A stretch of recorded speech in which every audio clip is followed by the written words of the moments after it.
तीन दिन पर पुरी समुद्र को मना संभाव्य बात्या मोन्था आसुवा देखि पुरी जिला प्रशासन पक्षर बड़ निष्पत्ति आसंता 27, 28 और 29 तीन दिन धरी समुद्र भितर को ना कौन पर्यटकों को छड़ा ना कहीं बाली को जापर संभाव्य बात्या को देखि सतर्कता स्वरूप यह पदक्षेप नहीं पुरी जिला प्रशासन जदि कहीं अमानिया हेबे तेबे समुद्र में स्नान करेंगे तेबे आईन अनुजाई कड़ा एक्शन नियाजिबो बोली पुरी अग्निशम विभाग तरफ कहुई। बात्यार प्रकोप बढ़िले समुद्र बाली को पर्यटकों को छड़ा नहीं बोली पुरी अग्निशम विभाग अधिकारी प्रभात कुमार राउत सूचना देते। आमर 27, 28, 29 तीन दिन संभाव्य बात्या को लक्ष्य रखी आम प्रिपेरेसन करिचु। एही समय मध्य आम टूरिस्ट मानकर धन जीवन को सुरक्षा देवाई एवं तांकर सुरक्षा आम बारण करुचु से माने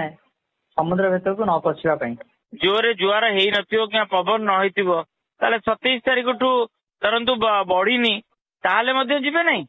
गाधेबे नै सेटा डिपेंड करछि फर्दर इंस्ट्रक्शन ऊपर। यदि फर्दर इंस्ट्रक्शन आसिला जे जुआर नाही बा आम आड़ को बात्यार प्रकोप नाही सेमिति किछि हाई टाइड आसीबार संभावना नाही से भलिया क्षेत्र में कोन निर्देश आसिबो से हिसाब रे हमें परवर्ती पर्याय कोन पदक्षेप नबो किंतु ए पर्यंत जहाँ निर्देश नाम आमको आसी जहाँ आमको इंस्ट्रक्शन आसी पर्यटक बा टूरिस्ट समुद्र भीतर न जातु एवं से जीवन विपद संकुल न हो। बेलाभूमि रे बुली पारिबे तो मिनिमम समुद्र पानी भितर पशिले जीवन प्रति विपद आसीबो जतले हाई टाइड थाए तेणु जे पर्यंत से विंड स्पीड बहुत अधिका नाही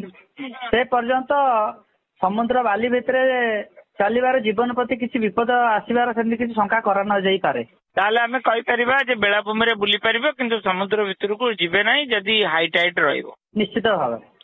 एवं रेड फ्लैग को जगह रे लगा जिवो जा फल रे से माने सचेतन हेई परिबे एई जगह रे रेड फ्लैग रहिछि एई जगह रे आपण सतर्कतामूलक अवलंबन करेंगे। निश्चित भाव में आम 27 तारिख 28 तारिख 29 तारिख रे टाइड रो हाइट आ टाइड रो गतिविधि जो रिप करंट देखंतु जतबे आसुची से टाइप रो परिस्थिति को देखिकी आम रेड फ्लैग जोन टा आम तैयारी करिवु बा से जगह रेड फ्लैग पतिकी लाइफ गार्ड मुतन रहिबे एवं मना करिवे जे से पाखकु के जानतु नाही बोलिकी से डिपेंड करछि से दिनर सिचुएशन ऊपर।